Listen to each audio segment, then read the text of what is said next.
ओम शांति। आज प्यारे मीठे बाबा के मुरली मंथन की डेट है 22 फरवरी 2024। तो आज मीठे बाबा अपने बच्चों से कह रहे इस शरीर से जीते जी उपराम होने का अभ्यास करो। ये शरीर है ना, आत्मा अपने आप को ऊपर की सीट पर बिठाए कि मैं भी आत्मा हूँ, तुम भी आत्मा। इस अभ्यास से सारा कष्ट मिट जाएगा। सुना, कष्ट कब होता है? जब हम भरोसा टूटता है ना। और कहते हैं ना कि यदि कोई भरोसा तोड़े तो उसका भी धन्यवाद, क्योंकि हम क्योंकि वह हमें यह सिखाता है कि भरोसा वो सोच समझ कर करना चाहिए। सिखा दिया ना, ठोक बजा के करना चाहिए। हर किसी पे भरोसा नहीं कर सकता। यहाँ तो ईश्वर पे भरोसा करने की बात है। बाबा कह रहे हैं कि शरीर से जीते जी उपराम हो जाओ, इस देह भान से जीते जी उपराम हो जाओ। और आत्मा कैसे शरीर से बात करती है, आइए एक छोटा सा प्रसंग शरीर और आत्मा की वार्तालाप के रूप में सुनेंगे। मुझे पूरी उम्मीद है, पूरी आशा है कि ये कथा, ये प्रसंग सभी की आत्मा को झकझोर देगा कि आत्मा की भूख कैसे शांत होगी, आत्मा कैसे तृप्त होगी, आत्मा कैसे चार्ज होगी और मनुष्य किस तरह से उसे टालम टोल करता है। सुबह के 4 बज रहे हैं। आत्मा शरीर से कह रही है, चलो उठो, साधना का समय हो गया है, उठो ना, उठो ना, उठो ना। 3 बार अलार्म लगाते हैं ना हम, 4 बजे, 4:15, 4:30। लेकिन मनुष्य बार बार स्नूज करके सो जाता है। शरीर कहता है सोने दो ना, क्यों तंग कर रही हो? पता नहीं क्या रात में बहुत देर तक सोए थे, थोड़ी देर बाद साधना करूंगा। वो बोल रहा है कि अरे सोने दो ना, रात में देर तक सोया था, थोड़ी देर बाद योग करूंगा। आत्मा कहती है ठीक है, और मन में सोचने लगी मुझे भूख लगी है, मुझे तृप्त होना है, और ये समझता ही नहीं है।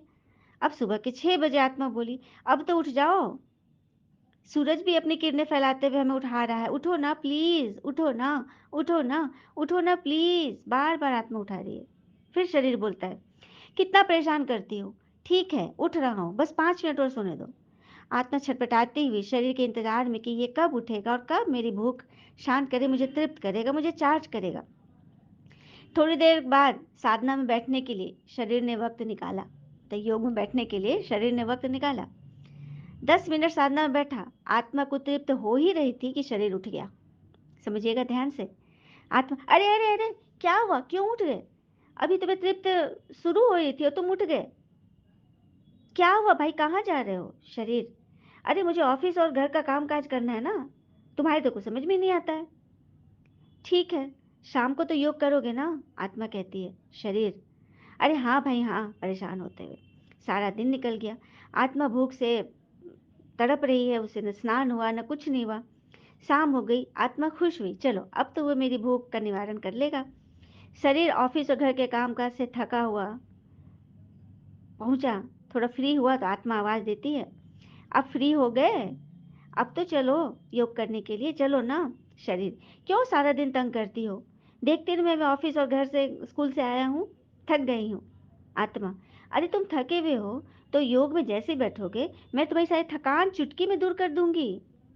आत्मा गुहार लगा रही है। शरीर नहीं नहीं नहीं, अभी नहीं, रात में योग करूंगा, पक्का बैठूंगा रात में, पक्का पक्का। शरीर की स्थिति, आंखें नींद में भरी हुई, थकान से बुरा हाल। जैसे जैसे आत्मा की खुशी के लिए साधना में तो बैठ गया, होता है ना, जैसे बाबा कहते हैं चाट डालो रात में, रात्रि योग करो, तो आके बैठा। आत्मा बस अब तैयार हो ही रही थी कि शांति मिले उसे, तब तक शरीर की आंखें नींद से भर गई। बैठे बैठे भी सोया जाता है ना। शरीर उठा और सोने के लिए जाने लगा कि ओके बाबा गुड नाइट, जाता हूँ। आत्मा बोल उठी अरे अरे क्या हुआ, क्यों उठ गए?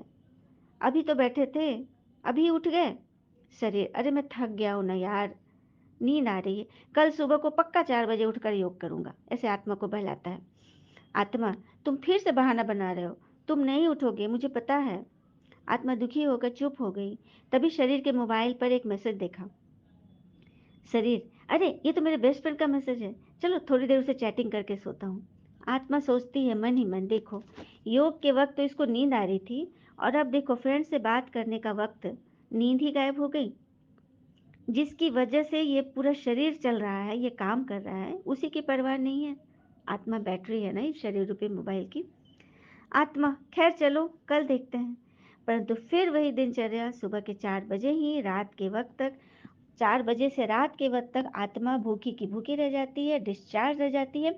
शरीर की खुराक तो भोजन से पूरी होती है, पर आत्मा की खुराक तो योग साधना से पूरी होती है। तो उसके लिए समय तो निकालना पड़ेगा ना। सुना कितने दर्द भरी दास्तान है। आज आत्मा ऐसे ही रो रही है, उसको उसको अपनी तृप्ति चाहिए, वो शरीर को चलाना चाहती है लेकिन शरीर उसकी सुनता ही नहीं। देखा, टाइम नहीं दिया ना। तो हम सबको ऐसा नहीं करना है ना। प्रश्न, सबसे ऊंची मंजिल कौन सी है? उस मंजिल को प्राप्त करने वालों की निशानी क्या होगी? तो सबसे ऊंची मंजिल है भाई भाई की स्मृति। यही है ऊंची मंजिल। इस मंजिल पर वही पहुंच सकते हैं जो निरंतर देही अभिमानी बनने का अभ्यास करते हैं। ऊंची मंजिल पहुंचने वाले सदा आत्मिक आत्मा को चार्ज रखते हैं, आत्मा की बात सुनते हैं, जैसे कि हमने इस प्रसंग में सुना।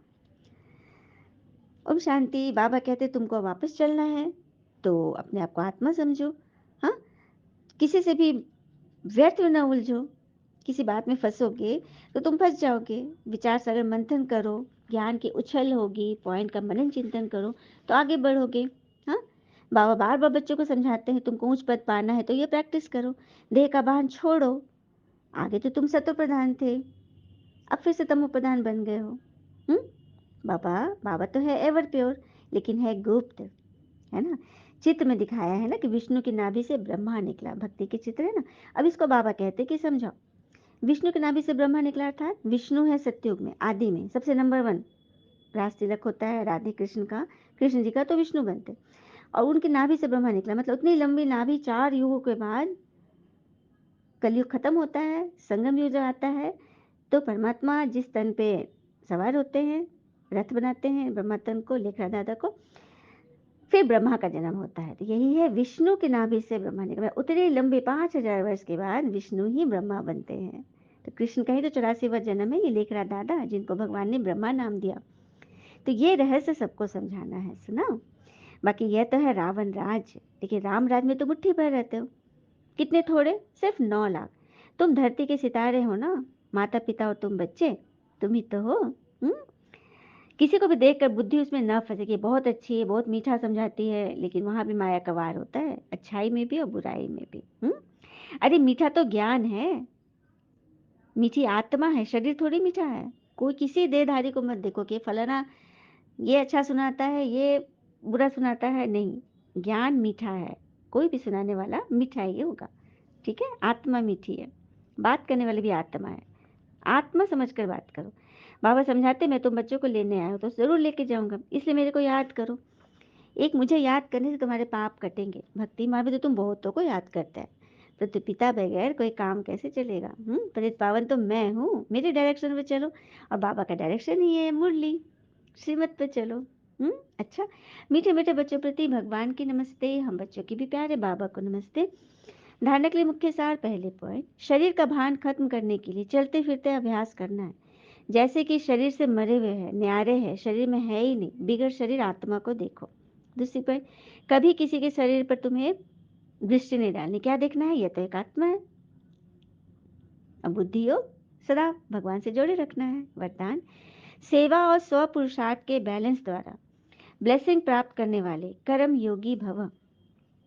सेवा और स्व पुरुषार्थ के बैलेंस द्वारा ब्लेसिंग प्राप्त करने वाले कर्म योगी बनते। तो कर्म योगी अर्थात कर्म के समय भी योग का बैलेंस हो। सेवा अर्थात कर्म और स्व पुरुषार्थ अर्थात योग युक्त। इन दोनों का बैलेंस रखने के लिए एक ही शब्द याद रखो कि बाबा करावनहार है और मैं आत्मा करणहार हूँ। यह एक शब्द बैलेंस बहुत सहज बनाएगा और सर्व की ब्लेसिंग मिलेगी। क्या सर?